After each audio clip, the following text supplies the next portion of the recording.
नमस्कार। बोकारो इस्पात संयंत्र में नियोजन की मांग को लेकर आश्रित संघ ने दूसरे दिन भी एडीएम बिल्डिंग के समक्ष धरना प्रदर्शन करते हुए भिक्षाटन किए। आश्रितों ने कहा कि 10 वर्षों से हम लोग बोकारो इस्पात संयंत्र में नियोजन को लेकर आंदोलन करते रहे हैं। कई बार जिला प्रशासन के समक्ष सेल प्रबंधक से त्रिपक्षीय वार्ता हुई, आश्वासन दिए गए, लेकिन आज तक नियोजन के नाम पर केवल धोखा ही धोखा मिला है। इसलिए आश्रितों के पास और कोई रास्ता नहीं बचा है। नियोजन को लेकर आश्रित परिवार अब आर पार की लड़ाई लड़ने के लिए तैयार है। चाहे कुछ भी हो जाए, हम अब अनिश्चितकालीन धरने पर बैठ गए हैं। ज़रूरत पड़ी तो हम अपने पूरे परिवार के साथ धरना पर बैठेंगे। धरना पर बैठे आश्रितों ने कहा कि इस कड़ाके की ठंड में आज हम लोग दूसरे दिन भी धरने पर बैठे हैं और हमारे पास खाने पीने को कुछ भी नहीं है, इसलिए हम लोग भिक्षाटन भी कर रहे हैं। क्या कहते हैं आश्रितों के अध्यक्ष नीरज चौबे। एक्चुअली हम लोग ये अब त्रस्त हो गए इस प्रबंधन से। हम लोग आज ये नई बात नहीं है, पिछले 10 साल से हैं हम लोग ये लड़ाई लड़ते आ रहे हैं और ये तो अब अंतिम हो गया है।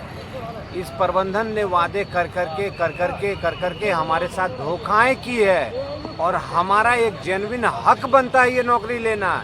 इसके तहत हजारों लड़कों को नौकरी दी गई है और हमारे पिता की असमय मृत्यु हुई है और उसका एक एक्ट भी है देना। और इन्होंने ऐसा नहीं है, इन्होंने बड़े बड़े अधिकारियों के सामने ना ये वक्तव्य कहा है कि हम आपको नौकरियां इतने दिन में दे देंगे, लेकिन ये प्रबंधन तो अपने वादों में फेल रही है। और इस वादों में फेल रहने के कारण अब हम लोगों ने ये डिसीजन लिया है कि ये आंदोलन हमारा आर पार का आंदोलन हो, अनिश्चितकालीन आंदोलन होगा। हम लोग को यहाँ 3 दिन, जब तक आप हमको यहाँ से हटा के कहीं फेंक नहीं दीजिएगा तब तक ये आंदोलन हम करते रहेंगे।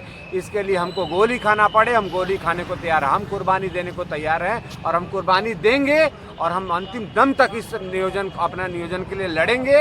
और इसमें हमको ज़रूरत पड़ी तो हम अपने सभी माँ बहनों, अपने घर के सारे परिवार के साथ अब यहाँ बैठेंगे, क्योंकि हमारे पास अब खोने को कुछ भी नहीं है।